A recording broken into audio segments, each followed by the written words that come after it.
देश की राजधानी में सड़कों पर हिंसा के बाद अब हम कोरोना के खतरनाक वेरिएंट का विश्लेषण करने वाले हैं। देश के 8 राज्यों में कोरोना के संक्रमण पाए गए हैं। बीते 1 महीने में कोरोना संक्रमण के बाद 4 लोगों की मौत हो गई है। ऐसे में सवाल उठ रहे हैं, क्या 2021 वाला कोरोना का डरावना दौर लौटने वाला है? 2026 में कोरोना के 2021 वाले दौर के लौटने का डर बेवजह नहीं है। यह डर इसलिए है क्योंकि कोरोना का जो वेरिएंट लोगों को संक्रमित कर रहा है वो 5 साल पुराने जानलेवा वेरिएंट से ही निकला है। कोरोना का ये वेरिएंट क्या है, कितना खतरनाक है और इससे आपको क्यों सावधान रहने की जरूरत है, ये आज आपको जानना चाहिए। इस वक्त केरल में 115 लोग कोरोना से संक्रमित हैं, कर्नाटक में 64, महाराष्ट्र में 43, तमिलनाडु में 39, राजधानी दिल्ली और अंडमान निकोबार में 18 कोरोना के मामले सामने आए हैं। राजस्थान में 12 लोग कोरोना संक्रमित हैं। यूपी के 3 अलग अलग जिलों में 3 लोग संक्रमित हैं। बिहार के भागलपुर में 65 साल के बुजुर्ग और उनकी बेटी कोरोना संक्रमित हैं। वहीं आंध्र प्रदेश में कोरोना के 12 मामले सामने आए हैं, लेकिन चिंता की बात यह है कि यहां 4 लोगों की मौत हो गई है। और इससे भी बड़ी चिंता की बात यह है कि आंध्र प्रदेश में मिला कोरोना का वेरिएंट, जो नए वेरिएंट की जांच के लिए जो सैंपल पुणे की लैब में भेजा गया, जांच के बाद पता चला ये 2021 वाले ओमिक्रॉन का ही एक सब वेरिएंट है, जिसका नाम है RF5। डीएनए मित्रों, कोरोना का ओमिक्रॉन वेरिएंट साल 2021 में सामने आया था और साल 2021 में ही कोरोना की वजह से सबसे ज्यादा लोगों की जान गई थी।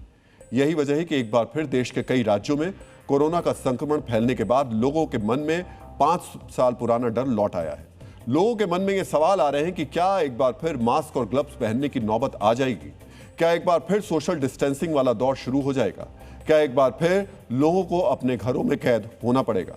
मित्रों, हाल फिलहाल में कोरोना संक्रमण के जो नए मामले सामने आए हैं, उनमें से ज्यादातर लोगों ने कोरोना की वैक्सीन ले रखी थी। अब यह भी बड़ा गंभीर मामला है। ऐसे में सवाल यह भी उठ रहे हैं कि क्या कोरोना का नया वेरिएंट कोरोना वैक्सीन के सुरक्षा कवच को भी भेद रहा है? इस सवाल का जवाब जानने से पहले आपको एक और आंकड़ा देखना चाहिए। अमेरिका में हुए एक रिसर्च के मुताबिक साल 2022 के अंत तक कोरोना संक्रमण से हुई मौत के मामलों में 68% वो लोग थे जिन्होंने कोरोना की वैक्सीन ली है। मौत के मामलों में 42% ही ऐसे थे जिन्होंने वैक्सीन नहीं ली थी। अब सवाल उठता है कि वैक्सीन लगवाने के बावजूद संक्रमण हो क्यों रहे हैं?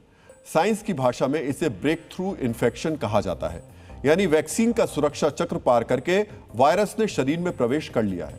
ऐसा इसलिए होता है क्योंकि वायरस के नए वेरिएंट वैक्सीन द्वारा बने एंटीबॉडीज को पार करने की क्षमता रखते हैं।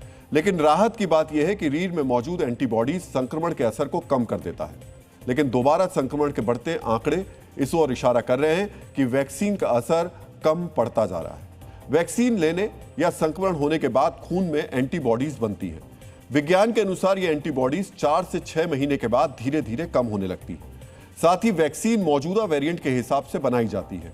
कोई नया वेरिएंट इन एंटीबॉडीज के शील्ड को पार कर सकता है, लेकिन इसी के साथ साथ विज्ञान ये भी वैक्सीन की वजह से शरीर में एक लॉन्ग टर्म रिजर्व आर्मी तैयार हो जाती है, विज्ञान का कहना है, जो दशकों से वायरस से लड़ सकती है। शरीर में मौजूद टी सेल्स और बी सेल्स वायरस को याद रखते हैं। एंटीबॉडीज भले ही कम हो जाएं, लेकिन टी सेल इम्यूनिटी कई सालों तक बनी रहती है। जैसे ही नया वेरिएंट शरीर में आता है, ये टी सेल्स तुरंत एक्टिव होकर वायरस को मारना शुरू कर देती हैं, जिससे व्यक्ति को अस्पताल में भर्ती होने की नौबत नहीं आती है। जैसे सर्दी जुकाम होता है वैसे ही है। सीवियरिटी उससे ज्यादा रिपोर्टेड इस समय नहीं है और उसका मेन कारण है कि हमारे पास पहले से एग्जिस्टिंग जो है इम्यूनिटी है और वह जो है नेचुरल इम्यूनिटी, ऑलमोस्ट सबको नेचुरल इम्यूनिटी हो चुकी है।